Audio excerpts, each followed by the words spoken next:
I am come from Haryana. I was born in Haryana. Then, like, life took different turns. So I went to like IIT to study. Then changed the path from engineering to arts. And that also didn't work. Then changed again.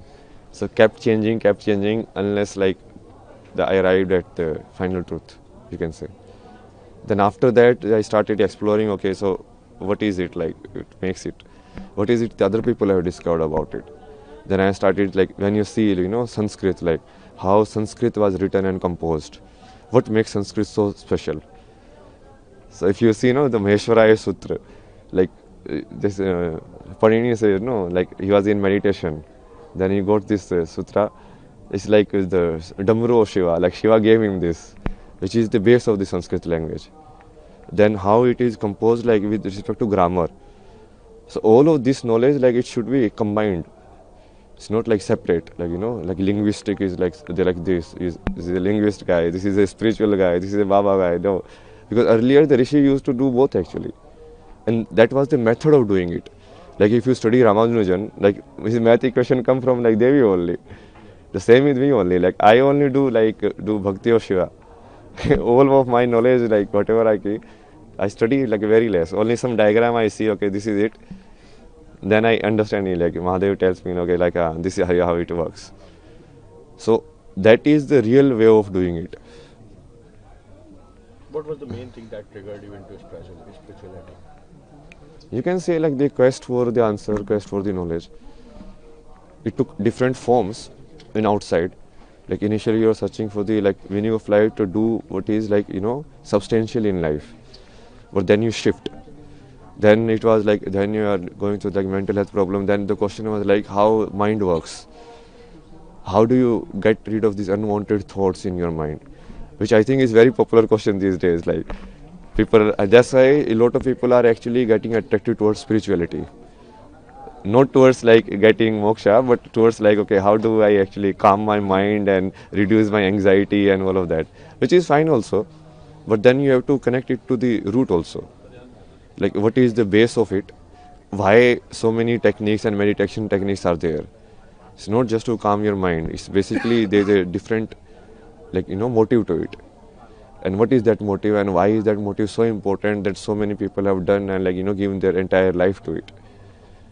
You have lived a so smooth life and came into hard life. How was your experience and what you are experiencing here? No, I won't say like that was smooth and this is hard. Because what seems hard for you from outside, it might be a natural tendency for me. Like sleeping outside in cold, it might not see it as hard, no? I might see like sleeping in a closed Delhi place where there is no air, polluted air, no light coming. You don't even know when sun rises, sun don't rises.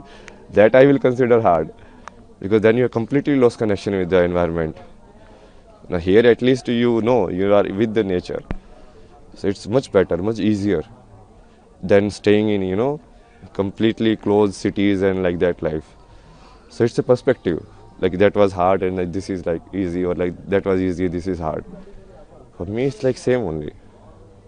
You was an aero engineer, which is so viral. So, did that help you to connect with spirituality or astrology or anything else? Not really, but it does develop your logical thinking, reasoning capabilities. Like because when you study science, your reasoning capabilities increase, right? Your IQ, that we say. But then when you do like arts and everything, your EQ increases, your emotional quotient. You become more empath. Like when you are doing some story, like I have done like documentary projects on Kota. So there you go and you talk to the students there, and then you try to connect with their emotions. So like why do they study? Why do they commit suicide? What is the pressure on them? So that requires your EQ. So you need to develop both. What was the time when you came to spirituality and did you take Diksha or anything else? Who's your guru? And that's why I'm saying no. It's not like I came into spirituality in a sense. It's like you arrived at the answer, and then I start doing it intentionally. Initially, you don't know the answer. Obviously, that's why you are searching. If you already know the answer, why would you search? So initially, you don't know the answer, but after knowing the answer, or after experiencing the answer, the much better words. Then you like start seeing, okay, what is the scope of it? How far it extends? How many different ways it can be done? And then you start reading all of these different forms.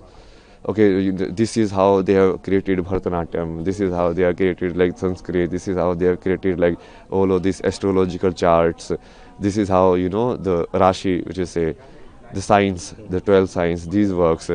So then you start seeing, okay, how, so this was the base of it. You got the answer? Yeah. What was the answer? Answer to what? Moksha or anything? No, moksha you cannot Which you see. were searching. See, moksha is finally basically when there is no body.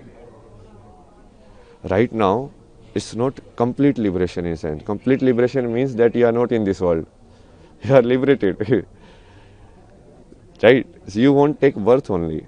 If you don't have any karmic attachment to the world, then you will just go back.